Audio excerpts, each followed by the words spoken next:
Today we're going to make an apple for our story, This Moose Belongs to Me, out of some paper. So first you're going to need some cardstock or heavy paper, some scrap pieces of paper. If you don't have these particular colors, you can always get a white piece of paper and color it. But I'm going to have brown for the stem and green for a leaf. And then you can either going to use a Q-tip to stamp or your finger. Another fun way to do this is actually by putting marbles in the paint and letting the paint roll around on your shape.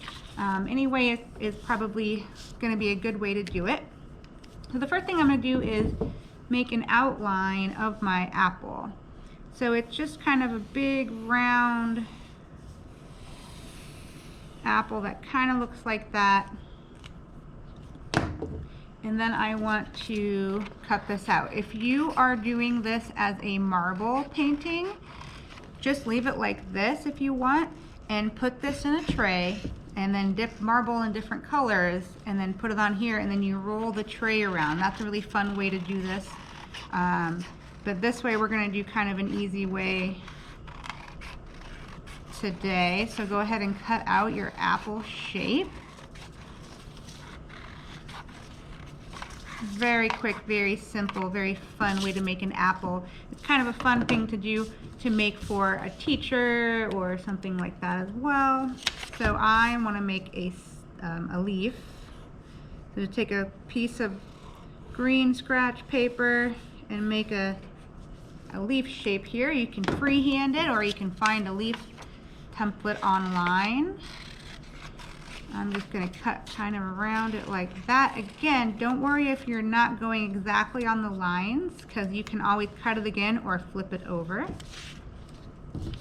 And then I'm going to cut a little stem out of my brown paper. Just going to cut a straight line here, cut it down a little bit, and then I'm going to cut it at an angle to make it kind of look like a fun little stem.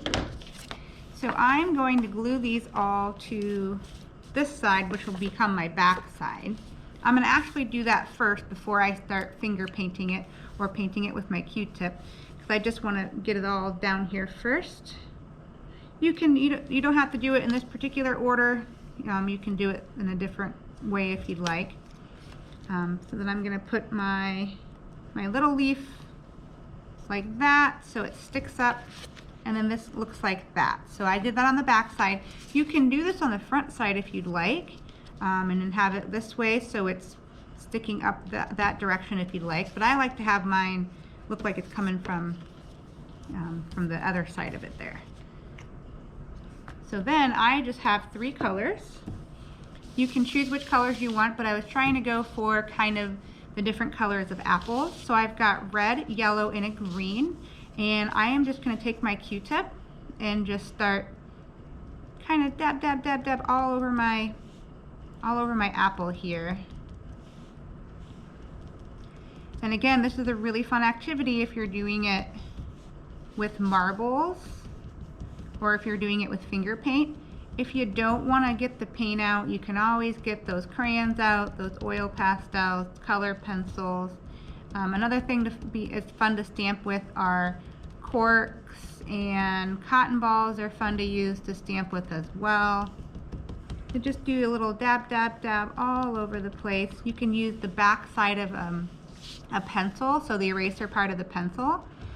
So I'm going to grab some yellow and I'm going to go amongst the red because I want to kind of get them to mix together to make kind of an orange color here.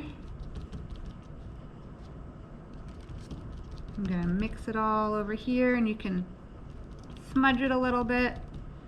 See how I'm getting that beautiful orange color here.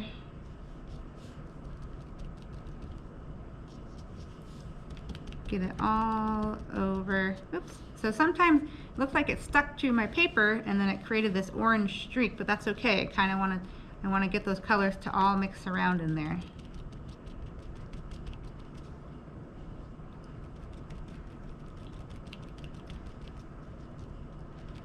If you want, before you actually go ahead and do this, if you want to color the background, you can certainly do that as well. if you want to color it a solid color, or if you have a heavy paper that's a different color, you can certainly use that as well. Really, it's kind of up to you. So there you go. There is a apple, a stamped, a Q-tip stamped apple, but again, you can use marbles to roll it around. You can use little cotton balls to stamp it. You can use cork to stamp it. You can use the back of a pencil to stamp it around. You can use your fingers, of course, and do more of a finger painting. The sky is the limit, pretty much up to you.